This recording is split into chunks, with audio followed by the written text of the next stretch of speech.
Hi everyone, this is the second video in the identification course for summer rainfall species of Thesium. In this video, I will be taking you through the morphological characters of the root system, the stems, the leaves, and the inflorescences. And in the next video, we'll look at the morphology of the flowers and the fruit. So the morphological characters that I'm going to discuss are the main ones that are important for identification of species in the summer rainfall region. Species in the Cape have slightly different diagnostic characteristics. And of course, there are many other morphological characters that one can use, but this gives good representation of the different plant parts. As I mentioned in the first part of this course, in the first video, some of the diagnostic characters of Thesium can be quite variable. So what I've done here is I've included symbols to indicate whether the character is variable within a species or not.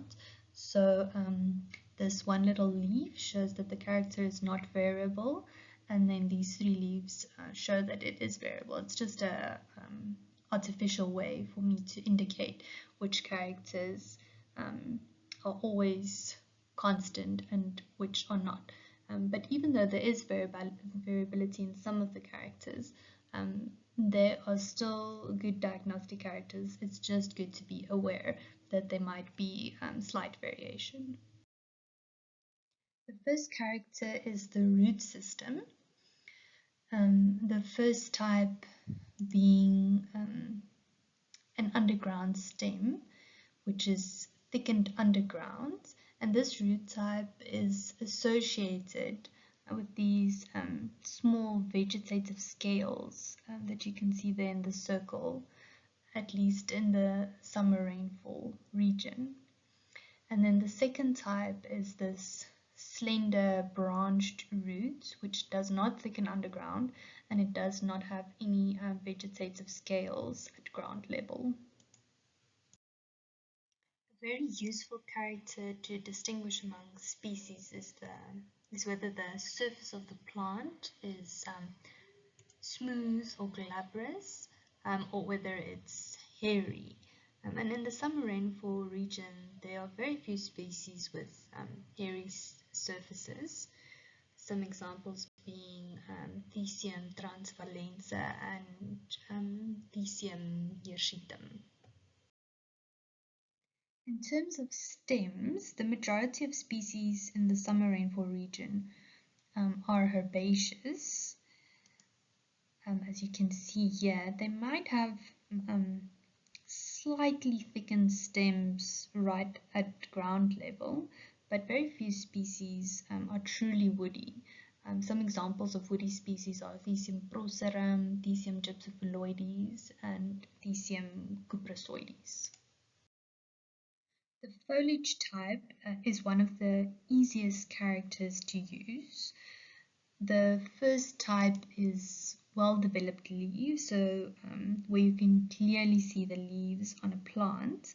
And then the other type is where the leaves are reduced and they look almost scale-like. So they are very small and scale-like. And then most species in the summer rainfall region have well-developed leaves. Some examples of those with scale-like leaves include Thesium natalense, Thesium confina, Thesium scirpioides.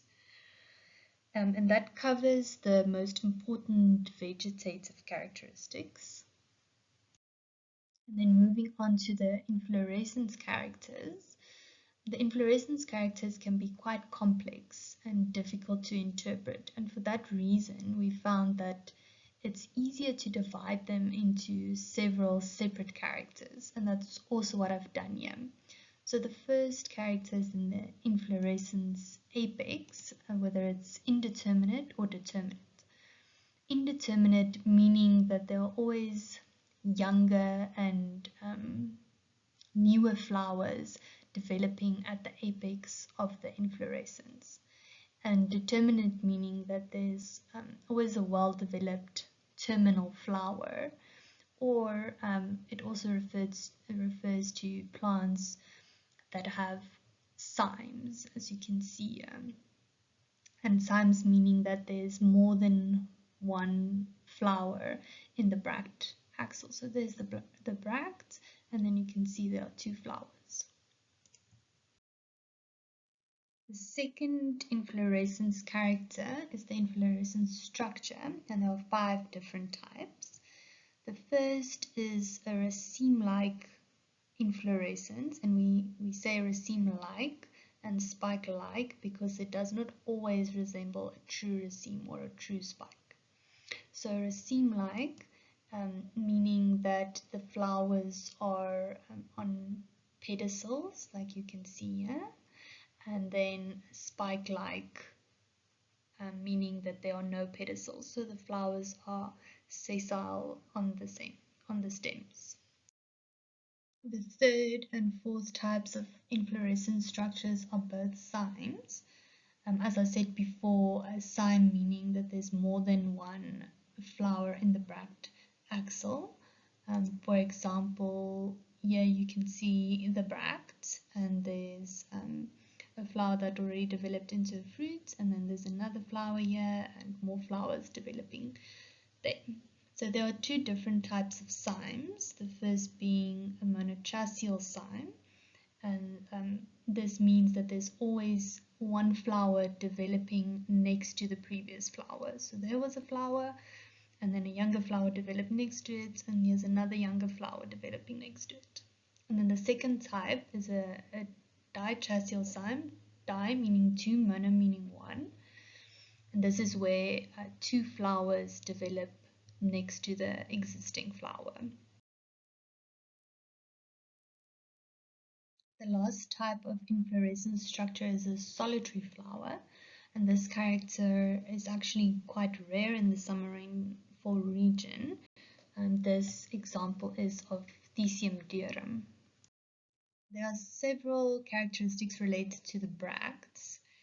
The first being the presence or the absence of involucral bracts, as you can see here, so many bracts subtending the flower versus only 1 bract and 2 bracteoles subtending the flower.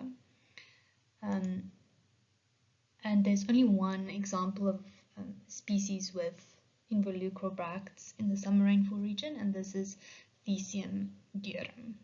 And like I said, the second type is then where the involucral bracts are absent, as it is in the majority of the summer rainfall species. The next bract-related characteristic is the degree to which the bract is fused to the flower stalk, which is also called a pedicel or a peduncle. And although this character varies in some species, the way that we have divided it here makes it easier to use. So there are 4 different types of bract fusion. The first being the bract being completely free from the flower stalk. As you can see here, there's the bract and there's the flower stalk. So there's no fusion between the bract and the flower stalk. And then the second type being where the bract is partially fused to the flower stalk, and this can be anything from 1/4 of the flower stalk up to 3/4 of the flower stalk. The bract can also be fully fused to the flower stalk, as you can see here. And then the last type is where bract fusion is not applicable because the flowers are sessile and there's no flower stalk present. The last bract-related character is the bract shape.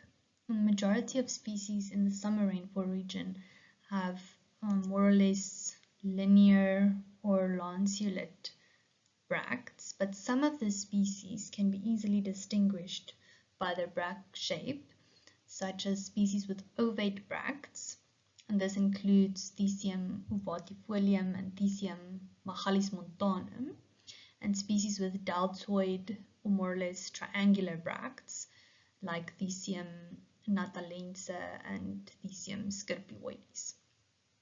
So this is the end of the second video, and then I will continue with the morphological characters of the flowers and the fruits in the third video.